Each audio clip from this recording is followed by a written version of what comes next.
ายดีทุกคนมื้อนี้ไปเรื่อยตั้งปีนเด้อมาจากบ้านกกบกเนาะเดินทางจากบ้านกกบกโน่นกกบกเมืองไสบัวทองแขวงขมูลหา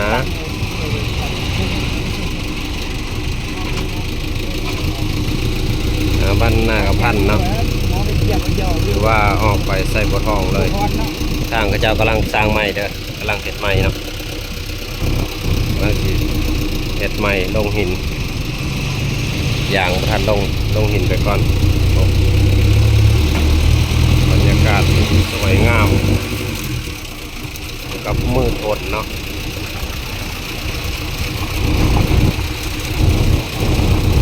แถวนี้ลงหินแล้วเรียบร้อย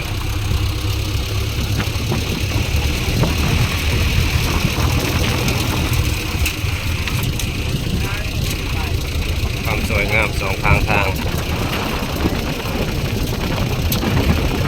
ล้อมรอบไปด้วยธรรมชาติแบบสดชื่นเลยอากาศแบบเย็นๆตอนเช้าสวยน้ำ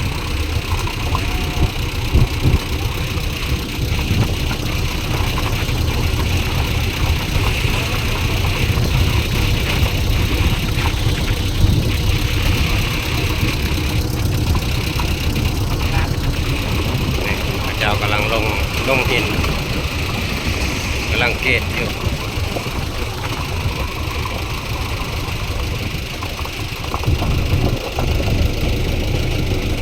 สายเส้นทางนี่กับค่อยไปค่อยมาเด้อทุกคนเด้ออันนี้กำลังเก็บใหม่เนาะเมื่อวานนี่ก็ฝนกระตกพอดีตกแห้งเมื่อวานฝนตกแห้งเนาะ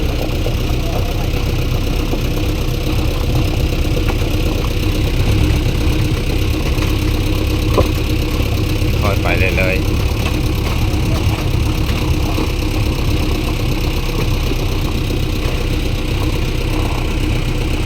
ป่าธรรมชาติกอไผ่ที่เขียวงามจากอาการร้อนๆมาเป็นอากาศแบบสดชื่นเลยเนาะ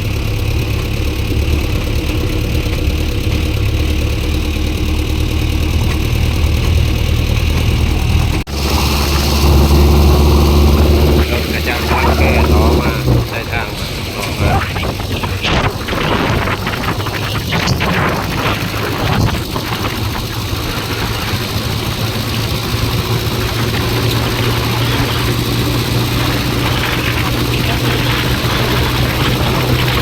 นี่ก็จะเป็นรถลงมาคือต่ำลงนะ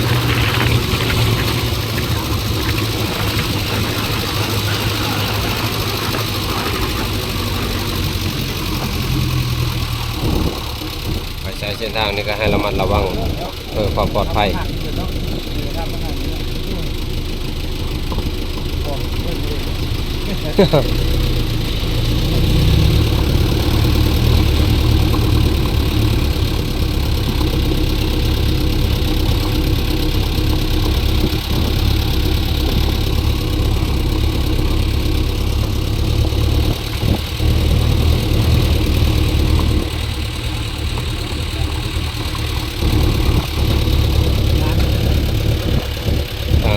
จะเป็นโซนยางกระเจ้าเนาะกำลังงามเลยโซนยาง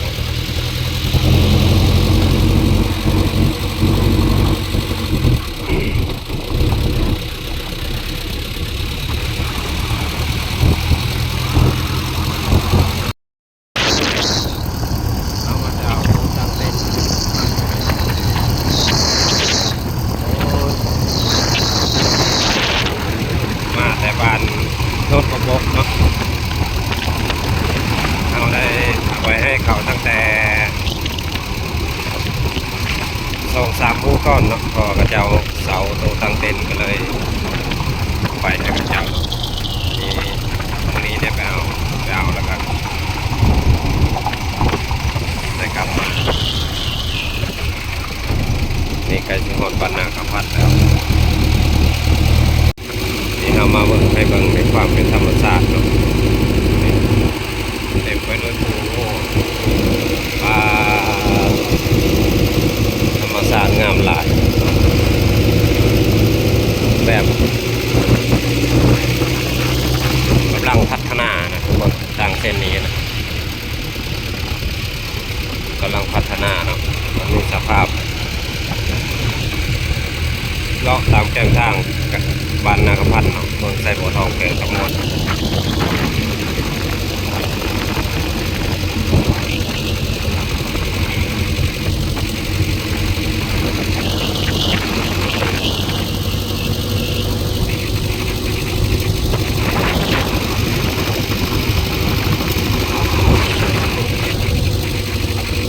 อย่างนี้กำลังพัฒนาไปเรื่อยๆทุกคนใช้มีดินมีดอนตามเลาะตามแก้มทางต่อไปราคาน่าจะแพงเราจะเดินมาข้างหน้านี่เขาก็จะกำลังใส่ท่อเนาะกำลังเอาท่อลง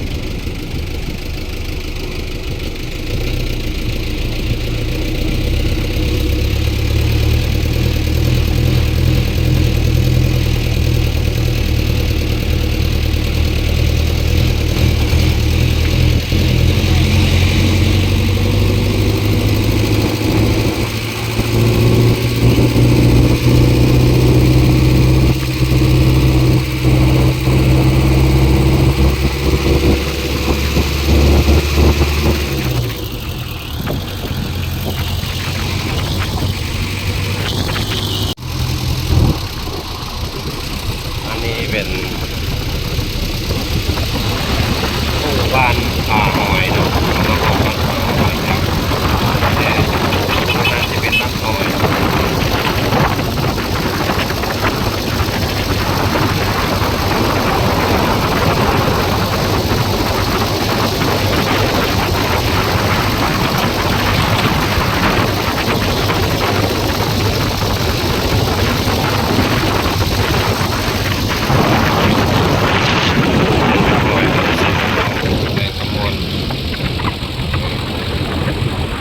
เก็บภาพบรรยากาศสองฝั่งทาง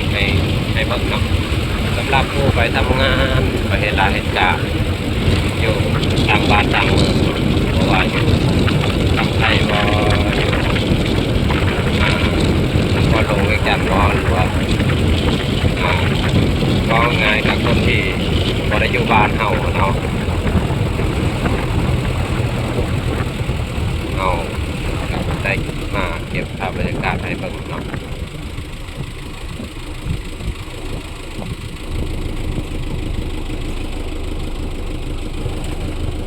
สองข้างทางเป็นบ้านผาหอยเนาะเมืองไซบัวทองไอ้ขมวลเป็นบ้านเข้าผู้ไทยบ้านนี้นะกว้างบ้านนี้หลายราคาอยู่ล้อมรอบไปด้วยธรรมชาติอุดมสมบูรณ์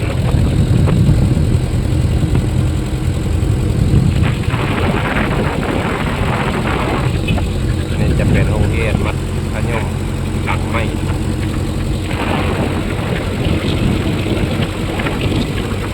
แถวนี้จะปูลาดยางหมดเลยล่ะคนมาสบาย